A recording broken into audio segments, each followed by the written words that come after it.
Hello everyone! So, this is Edmond, Mindaros Channel, isang content creator at gumagawa ng mga tutorials katulad ng laptop, PC troubleshootings, mobile device troubleshootings at marami pang ibang klaseng tutorials na sinishare ko dito sa akin channel. At sa video ito ay pag-uusapan natin at i-guide ko kayo on how to claim and deposit Maya Rewards to Maya Savings Account. Nakaka-receive ka ba ng Maya Rewards monthly at gusto mo itong i-claim at i-deposit sa savings account mo at hindi mo kabisado kung paano gawin, then stay tuned ka lang at start na natin. So, naka-receive tayo dito ng Maya vouchers. So, dito yung na-receive natin. So, monthly naman na nagbibigay si Maya Rewards, yung ganito yung marireceive mo. So, you have received this amount voucher from Maya. Okay, so ang rewards voucher amount ay pwede ba itong i-deposit sa Maya Savings natin? Yes, pwedeng-pwede yan i-deposit. So, ganyan yung ginagawa ko. Lahat ng marireceive ko ditong Maya Rewards voucher ay dinideposit ko sa aking savings account at nakakaipon naman ako kahit paano. Okay, so wag na natin patagalin at start na natin. So, ang next step ay kailangan mo lang mag-login or i-open mo lang dito yung Maya app and then click mo lang. And dito lang sa pag-login ng ating Maya account, so gagamitin lang natin dito yung ating biometric. So confirm using your fingerprint. Itap mo lang dito sa mobile screen yung fingerprint mo na registered para ma-open kaagad yung ating account. Okay, so dito lang sa ating Maya profile homepage. And then para mahanap natin yung Maya Rewards voucher, so dito lang sa pinakataas, makikita mo dito yung ating username. I-click mo lang. And then dito lang sa ating profile username. And then kailangan mo lang i-select dito yung voucher.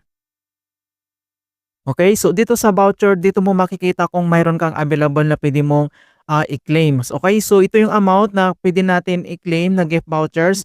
And then mayroon itong expiration date. So within 7 days lang ito, kailangan maklaim mo ito kaagad-agad within 7 days kasi kapag hindi mo ito na-claim ay ma-expire dito, sayang naman. So, claim until, so nandito naman yung date and then yung time po niya.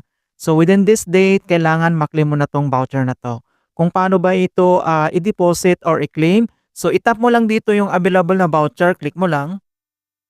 And then, dito naman sa baba ay makikita mo na dito yung kanyang details. So, details, mga kaibigan, kailangan mo lang basahin dito ang kanyang terms and condition naman. Nandito yung all details.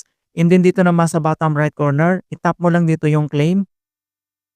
And then next, confirm. So, voucher name, ito yung amount natin, yung okay, reference ID. And then next, dito ulit sa bottom right corner, itap mo ulit dito yung confirm. Okay, so makita mo na dito na voucher successfully claim. Okay, so kung paano ba natin ito i-deposit sa ating My Savings account and then close lang natin. So kailangan natin mag-back. So back lang tayo. So dito lang sa ating Maya wallet balance, so napunta na dito yung amount. And then kung paano ba ito i-deposit. And then next step, tap mo lang dito sa pinakataas yung savings. And then makikita mo naman dito yung deposit, i-click mo lang.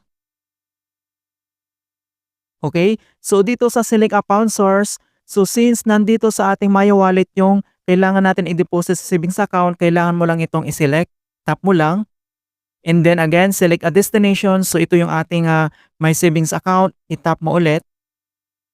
And then enter mo lang dito yung amount na ilalagay, i-deposit mo. So yung amount na yon, so ito ilagay natin.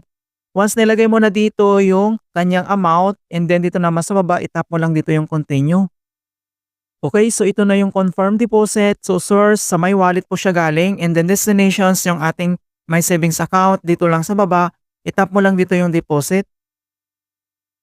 Ayan, so makikita mo na dito na you have transferred this amount from your wallet to savings account.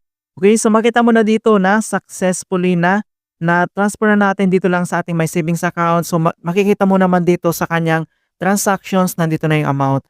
Okay, so ganun lang po talaga siya kabilis, kasimple kung paano tayo mag-claim at i-deposit dito lang sa ating My Savings account. Ganito yung ginagawa ko kaya nakakaipon ako dito. So monthly po yan na nagbibigay si Maya.